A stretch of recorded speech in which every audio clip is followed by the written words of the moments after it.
Good morning students, कैसे हो आप सब। आज बायोलॉजी विषय में जो अपना चैप्टर कंटिन्यू चल रहा है उसी चैप्टर के एक नए टॉपिक पे आज अपन डिस्कस करने जा रहे हैं।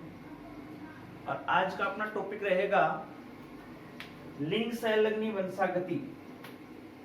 टॉपिक क्या है? लिंग संलग्नी वंशागति। लिंग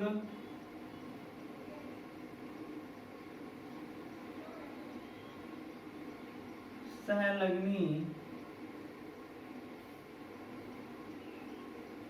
वंशागति। एक बात मैं और कहना चाह रहा था आपसे कि जिस हिसाब से इन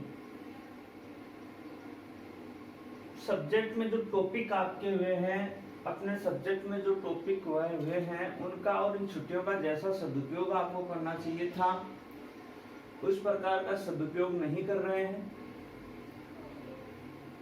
ज्यादा से ज्यादा अपन को एक टॉपिक है उसको बार बार समझना चाहिए, लिख करके याद करना चाहिए, तब वो अच्छी तरह से याद हो जाता है।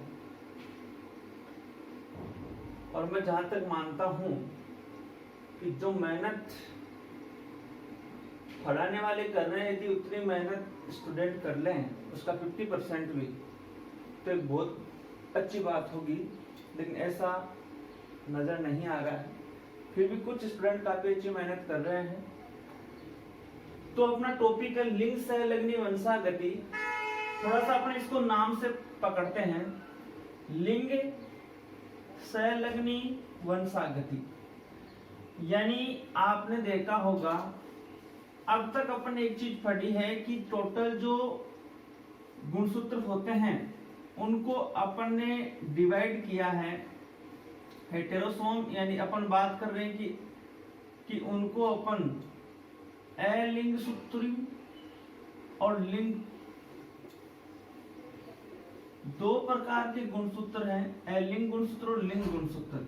22 जोड़े अपन ने अलिंग बताए थे, एक जोड़ा अपन ने क्या बताया था? लिंग गुणसूत्रों का बताया था। अब देखिए लिंग संलग्नी वंशागति, क्योंकि अपन ने देखा कि अधिकांशतः जो लक्षण होते हैं वो चाहे प्रभावी रूप में हो चाहे अप्रभावी रूप में हो, वो लिंग गुणसूत्रों पर उपस्थित जो जीन होते हैं वो ही उनका क्या करते हैं? निर्धारण करते हैं। लेकिन देखिए जो लिंग गुणसूत्र है यानी एक्स एंड वाई जो गुणसूत्र है, लिंग गुणसूत्र जिनको अपन बात कर सकते हैं कि फीमेल में एक्स अक्ष और मेल में क्या है? एक्स वाई है। इन लिंग गुणसूत्रों पर स्थित जो जीन होते हैं वो जीन भी क्या करते हैं? कुछ विशिष्ट लक्षणों का क्या करते हैं? निर्धारण करते हैं। हालांकि ये जो जीन है उन लक्षणों के निर्धारण की प्रक्रिया में अप्रभावी रूप में होते हैं। कौन से युग्म विकल्पी के रूप में होते हैं? अप्रभावी विकल्पी के रूप में होते हैं। हालांकि इनका ज्यादा कोई इंपॉर्टेंट ये बात प्रभाव नहीं होता है, लेकिन फिर भी जब इनकी जो कंडीशन आती है समयुग्मजी विषम युग्मजी ऐसी कंडीशन आ जाए तो ये क्या कर सकती हैं? प्रभावित कर सकती हैं। एक तो ये चीज।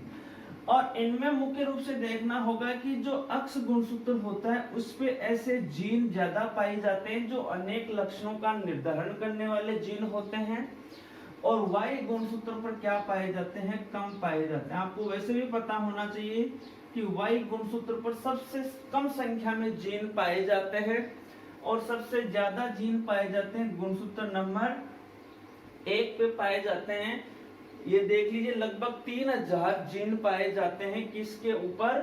एक गुणसूत्र संख्या 1 पर, और इस पे सबसे कम गुणसूत्र पाए जाते हैं 231 गुणसूत्र जीन पाए जाते हैं, सबसे कम पाए जाते हैं। इसमें सबसे ज्यादा संख्या में जीन पाए जाते हैं जिनकी संख्या है 3000।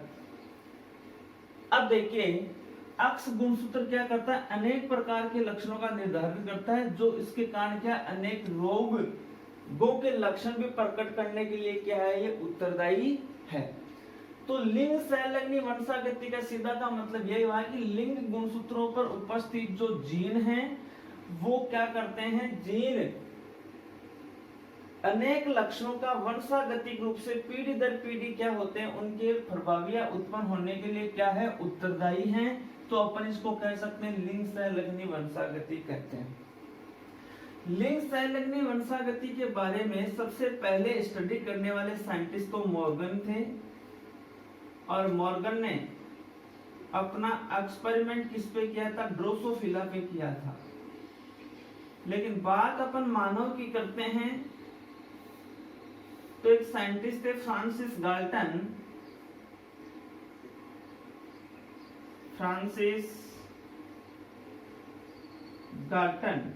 फ्रांसिस गाल्टन ने क्या किया कि मनुष्य की जो वंशावली है उनका अध्ययन किया, और एक शाखा है जीव विज्ञान की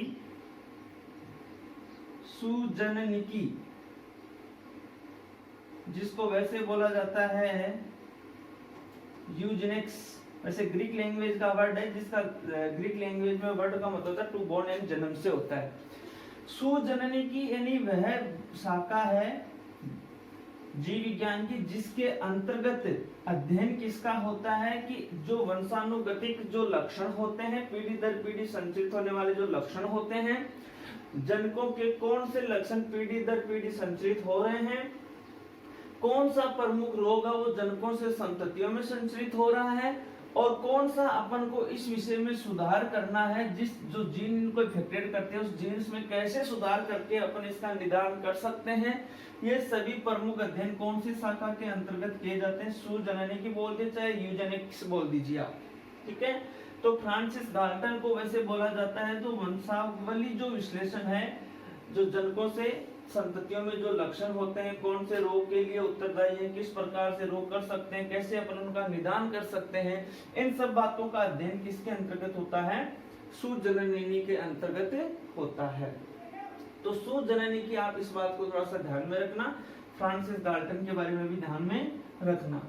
अब देखिए ये जो लिंग संलग्नी वंशागतिक जो रोग है, इनके बारे में कौन कौन से प्रमुख वंशागतिक रोग होते हैं उनकी अपन बात नोट करते हैं। इनमें सबसे पहले लिंग संलग्नी वंशागतिक रोग होता है जिसकी अपन बात कर रहे हैं,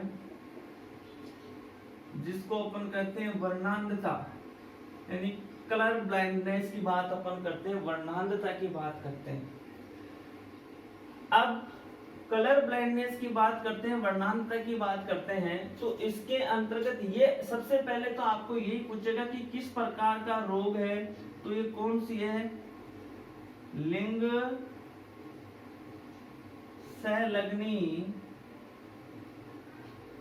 अप्रभावी रोग एक प्रकार का, यानी कौन सा है, लिंग संलग्नी अप्रभावी रोग है। इस बात का आपको थोड़ा सा क्या रखना है, ध्यान में रखना है।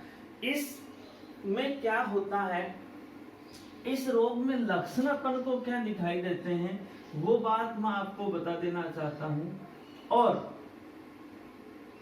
है क्या इस रोग के मुख्य रूप से देखा होगा आपने कि जो इस रोग से जो पीड़ित व्यक्ति होता है उसमें क्या होता है, हरे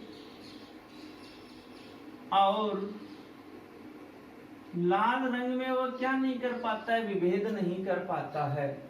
आपने देखा होगा कि जो डिफेंस फील्ड में जो स्टूडेंट जाते हैं और डिफेंस में आर्मी नेवी एयरफोर्स जो भी आप जानते हैं, तो अपन जाते हैं तो आपने देखा है कि उस बच्चे को तो कलर ब्लाइंडनेस था, उसमें निकाल दिया, यानी वो तय नहीं कर पाता है कि ये हरा रंग अलग कौन सा, लाल रंग कौन सा है। मुख्य रूप से लाल का ज्यादा इफेक्शन होता है, तो इनका क्या नहीं कर पाता, वो अंतर नहीं कर पाता है, या इनको ये मान लीजिए कि वो ढूंढ नहीं पाता है। इसका कारण क्या है, मुख्य रूप से आपने देखा होगा कि मनुष्य के जो नेत्र होते हैं उन नेत्रों में ये जो भाग होता है, इस भाग को अपन क्या बोलते हैं, रेटिना बोलते हैं। क्या बोलते हैं, रेटिना बोलते हैं।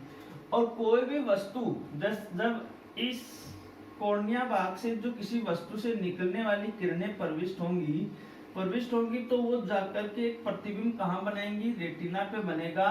उल्टा जो प्रतिबिंब बनेगा वो प्रतिबिंब अपन को दिखाई देगा। इसका मतलब अपन ये तय कर सकते हैं कि ये व्यक्ति है या ये जो वस्तु सामने है, ये वस्तु किस रंग की है, कितनी इसकी लंबाई है, इनका अपन पता कर सकते हैं। अब देखिए मुख्य रूप से आपने देखा होगा कि जो मनुष्य का गुणसूत्र कौन सा है, अक्ष गुणसूत्र है।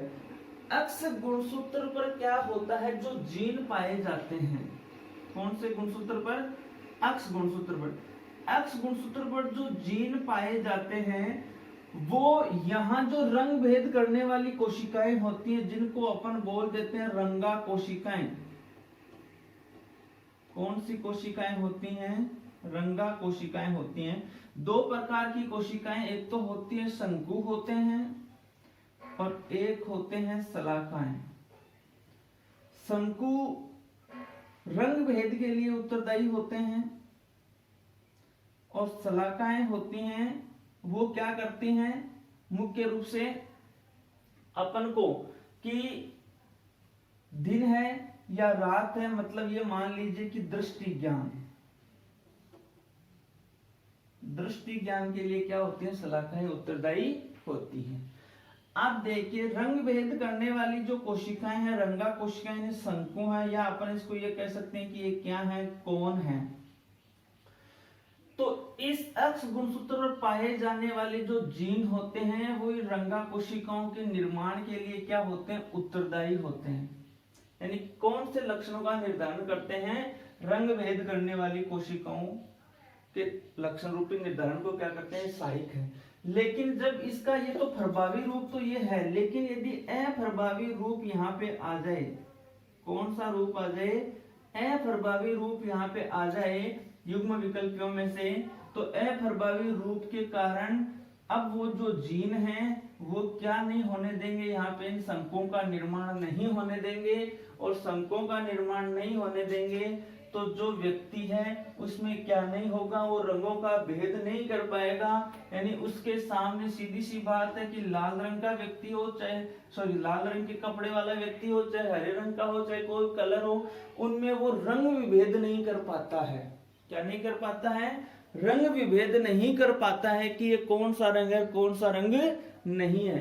तो आप तो एक तो इस बात को ध्यान में रखना, मैंने समझा दिया, हरे और लाल रंग में क्या नहीं कर पाता है, विभेद नहीं कर पाता है।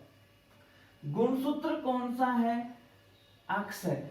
इसका मतलब अक्ष गुणसूत्र का अप्रभावी रूप हुआ कि नहीं, या ऊपर ही ऊपर अपने लिख रखा है कि अक्ष गुणसूत्र का अप्रभावी रूप होता है, उसके लिए क्या होता है, ये मुख्य रूप से उत्तरदायी है। तो अब ऐसे जो व्यक्ति हो जाएंगे, ऐसे जो व्यक्ति हो जाएंगे वो क्या हो जाएंगे, वर्णांधता रोग से पीड़ित होंगे कि नहीं होंगे। इसलिए वर्णांधता रोग से पीड़ित हो जाएंगे क्योंकि उनके अंतर्गत रंगा कोशिकाओं का निर्माण ही नहीं होगा, उनके अंतर्गत रंगा कोशिकाओं का निर्माण ही नहीं होगा। अब देखिए इस रोग में मुख्य रूप से जो पुरुष होते हैं, पुरुष ज्यादा प्रभावित होते हैं। पुरुष क्या होते हैं, ज्यादा प्रभावित होते हैं। महिलाएं तो क्या होती हैं, वाहक होती हैं। महिलाएं क्या होती हैं, वाहक होती हैं। अब आप कैसे समझोगे इस बात को कि पुरुष ज्यादा प्रभावित होता है। देखिए पुरुष में जो गुणसूत्र होते हैं वो अक्ष और क्या होते हैं, वायु होते हैं, और महिला में जो गुणसूत्र होते हैं वो क्या होते हैं, अक्ष और अक्ष होते हैं। पुरुष में तो एक ही तो अक्ष गुणसूत्र है, अरे एक ही तो अक्ष गुणसूत्र है ना। और वर्णांधता रोग क्या, लिंग सहलग्नी अप्रभावी रोग, अगर मैंने कह दिया अधिकांश जो सहलग्नी वंशागतिक रोग हैं वो मुख्य रूप से कौन से गुणसूत्र पर, अधिकांश जो जीन पाए जाते हैं वो अक्ष गुणसूत्र पर अधिकांश जीन होते हैं, जो क्या करते हैं, ऐसे इस प्रकार के लक्षणों का क्या करते हैं, निर्धारण करते हैं। वायु पे बहुत रेयर केस में मिलेंगे आपको, बाकी नहीं मिलेंगे। तो यहाँ तो अक्ष एक ही गुणसूत्र है, तो एक ही गुणसूत्र, तो ये व्यक्ति सी का मतलब मैं यहाँ लिख रहा हूँ कलर ब्लाइंडनेस, सी का मतलब कलर ब्लाइंडनेस मतलब वर्णांधता। तो एक ही अक्ष गुणसूत्र होने के कारण ये यहाँ क्या हो जाएगा, ज्यादा प्रभावी रूप हो जाएगा कि नहीं हो जाएगा, अरे होगा कि नहीं होगा। अब एक ही गुणसूत्र है तो रंगा कोशिकाएं बनाने वाले जो जीन होते हैं वो अप्रभावी विकल्प यहाँ पे आ जाएगा उनका। रंगा कोशिकाओं को जो जीन बनाते हैं उनके लिए जो अप्रभावी रूप है वो यहाँ आ जाएगा। तो इनमें क्या नहीं बनेंगे, रंगा कोशिकाएं नहीं बनेंगे, और रंगा कोशिकाएं नहीं बनेंगे तो सबसे ज्यादा प्रभावित कौन सा हो गया, पुरुष हो गया। बात महिलाओं की करते हैं, तो महिलाओं में यदि एक क्रोमोसोम्स है तो एक तो सेफ है भाई, एक तो सेफ है ना। तो इसकी इसी समयुग्मजी कंडीशन के कारण क्या होता है कि महिलाएं वाहक होती हैं। महिलाएं इस रोग से ज्यादा क्या नहीं होती हैं, ग्रसित नहीं होती हैं, बल्कि वो इस रोग की ज्यादा क्या होती हैं, कैरियर होती हैं। वो इस रोग की क्या होती हैं, क्या होती हैं, वाहिका ही होती है मुख्य रूप से। अब देखिए कुछ इस रोग की वंशागति के अपन उदाहरण पढ़ते हैं, एग्जाम में जो क्वेश्चन आने हैं। सीधा सीधा सा क्वेश्चन आपसे पूछ रहा है कि किस प्रकार का रोग है, तो लिंग संलग्नी अप्रभावी रोग है। कारण क्या है, आपको बता दिया कि रंगा कोशिकाएं क्या नहीं होती हैं, बन नहीं पाती हैं। अब यदि आपके एग्जाम में एक क्वेश्चन आ जाए कि सामान्य स्त्री और वर्णांध पुरुष है, वर्णांता है कि स्त्री क्या है, सामान्य है, सामान्य स्त्री और वर्णांध पुरुष है,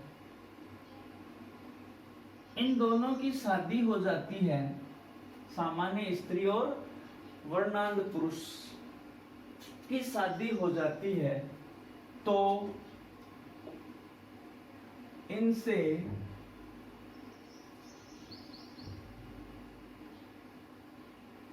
उत्पन्न संतानों में वर्णांधता को समझाना है। देखो एक चीज आप ध्यान में रखना मुख्य रूप से कि पुरुष यदि वर्णांध है, यानी ये क्या है, माता है, और ये क्या है, पिता है। ये अक्ष गुणसूत्र है और इस अक्ष गुणसूत्र के साथ मिलता है, आपको पता है। तो मैंने बताया कि अक्ष और अक्ष क्रोमोसोम जहां लिंग निर्धारण की प्रक्रिया में, तो लड़की उत्पन्न होगी कि नहीं होगी। अरे ये बात अपन ने पढ़ी थी कि नहीं पढ़ी थी। तो इसका मतलब जब पुरुष होता है तो आप एक चीज ध्यान रखना मुख्य रूप से, यदि पुरुष वर्णांध है,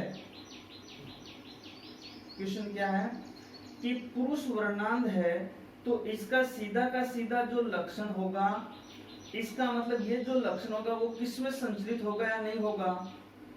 अरे किसमें संचरित होगा कि नहीं होगा। तो आप देखना कि पुरुष यदि वर्णांध है तो इसके जो वाहक हैं, यहाँ जो कलर ब्लाइंडनेस से अपन लिख रहे हैं कि पुरुष वर्णांध है, तो इसके अक्ष और अक्ष मिलकर के ये किसका निर्माण हो रहा है, लड़की का निर्माण हो रहा है कि नहीं हो रहा है। लेकिन ये अक्ष और वाई मिलके किसका निर्माण हो रहा है, लड़के का। और तो लड़का तो बिल्कुल स्वस्थ हो रहा है कि नहीं हो रहा है इस कंडीशन में। लेकिन लड़की क्या होगी, ये नहीं कि लड़की रोग से ग्रसित होगी, बल्कि लड़की रोग की क्या होगी, वाहक होगी। लड़की रोग की क्या होगी, वाहक होगी। मतलब मेरे कहने का मतलब यह है कि ये अक्ष और अक्ष गुणसूत्र है महिला के हैं, और ये अक्ष और अक्ष गुणसूत्र है पुरुष के। पुरुष क्या है, वर्णांध है, तो ये अक्ष गुणसूत्र ये एक इस अक्ष गुणसूत्र के साथ ज्वाइंट होगा, तो ये किसका निर्माण होना है, लड़की का होना है। तो लड़की यहाँ पे वर्णांध तो नहीं है, लेकिन लड़की यहाँ पे क्या है, वाहक है। लड़की यहाँ पे क्या है, वाहक है। लेकिन मान लो कि ये महिला है और ये इसका अक्ष गुणसूत्र इस वाई गुणसूत्र के साथ क्रॉस हो रहा है, तो ये क्या होगी, तो यहाँ जो ये लड़के उत्पन्न होंगे, ये लड़के तो वाहक नहीं हो सकते। यहाँ जो लड़के उत्पन्न होंगे, लड़के क्या है, यहाँ वर्णांध है। तो इसका मतलब क्या समझे आप कि यदि स्त्री वर्णांध है, उसका अक्ष गुणसूत्र यदि वाई गुणसूत्र से क्रॉस होता है तो उसके लक्षण होंगे, तो उनसे उत्पन्न संततियों में लड़का क्या होगा, वर्णांध होगा, क्योंकि महिला के अक्ष गुणसूत्र संचरित हुए हैं पीढ़ियों में। और यदि पिता ही केवल क्या है, वर्णांध है, तो उनसे जो संतानें उत्पन्न होनी है, तो संतानें सामान्य उत्पन्न होनी है। वैसे संतानें क्या उत्पन्न होनी है, सामान्य उत्पन्न होनी है। केवल जो लड़की होनी है वो क्या होनी है, यहाँ पे केवल वाहक होनी है। आप इस बात का ध्यान रखना, ये नहीं कि वो लड़की क्या है, वर्णांध होगी। अब देखिए इसके अंतर्गत मैं आपको बता दूं, अपना क्वेश्चन ये है कि स्त्री सामान्य है, पुरुष क्या है, वर्णांध है। तो अपन इनमें देखिए कैसे क्रॉस के द्वारा समझा सकते हैं। स्त्री सामान्य है तो अक्ष अक्ष है, यानी किसी भी प्रकार का यहाँ क्रोमोसोम्स कलर ब्लाइंडनेस नहीं है, एक्स। और पुरुष क्या है, रोग से ग्रसित है, इसका मतलब कलर ब्लाइंडनेस है।